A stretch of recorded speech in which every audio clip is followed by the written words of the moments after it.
বায়তুল মোকাররম বাংলাদেশের জাতীয় মসজিদ। মসজিদটি রাজধানী ঢাকার প্রাণকেন্দ্রের পল্টনে অবস্থিত।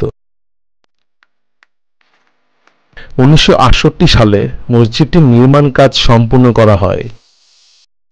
এর স্থাপত্য শৈলী অত্যন্ত দৃষ্টিনন্দন। তৎকালীন পাকিস্তানের বিশিষ্ট শিল্পপতি লতিফ বায়ানী ও তার ভাতিজা ইয়াহিয়া বায়ানীর উদ্যোগে এই মসজিদ নির্মাণের পদক্ষেপ গৃহীত হয়।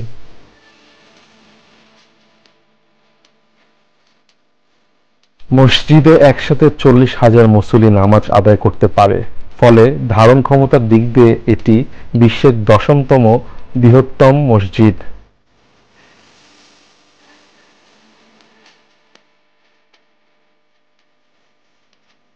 মসজিদটি খুব উঁচু। মসজিদের প্রধান ভবনটি 8 তলা এবং মাটি থেকে 30.18 মিটার বা 99 ফুট উঁচু।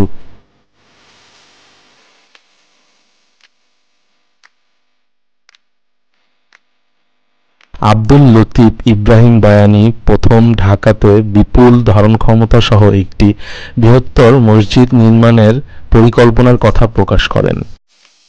1959 সালে বায়তুল মোকাররম মসজিদ সোসাইটি গঠনের মাধ্যমে এই পরিকল্পনা বাস্তবায়নের উদ্যোগ নেওয়া হয়।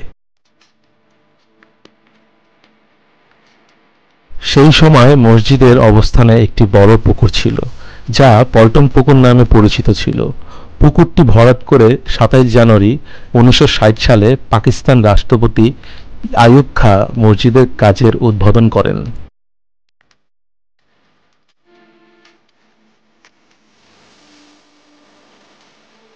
বিশিষ্ট স্থপতি আব্দুল হোসেন হারিয়ানিকে মসজিদ কমপ্লেক্সের নকশার জন্য নিযুক্ত করা হয়।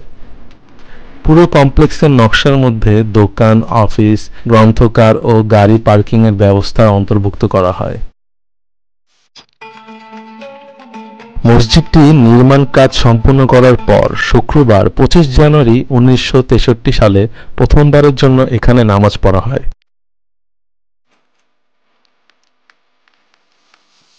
1975 সালের 28 মার্চ থেকে ইসলামিক ফাউন্ডেশন বাংলাদেশের এই মসজিদের রক্ষণাবেক্ষণ করে আসছে।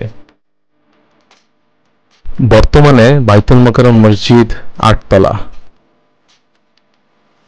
নিচতলা রয়েছে বিপণী বিতান ও একটি বৃহত্তর আধুনিক সুসজ্জিত মার্কেট কমপ্লেক্স। দোতলা থেকে 6 তলা পর্যন্ত প্রতি তলায় নামাজ পড়া হয়। 2008 সালে সৌদি সরকারের অর্থায়নে মসজিদটি সম্প্রসারিত করা হয়। বর্তমানে এই মসজিদে একসঙ্গে 40,000 মুসল্লি নামাজ আদায় করতে পারে। এই মসজিদের শোভাবর্ধন এবং উন্নয়নের কাজ এখনো অব্যাহত রয়েছে।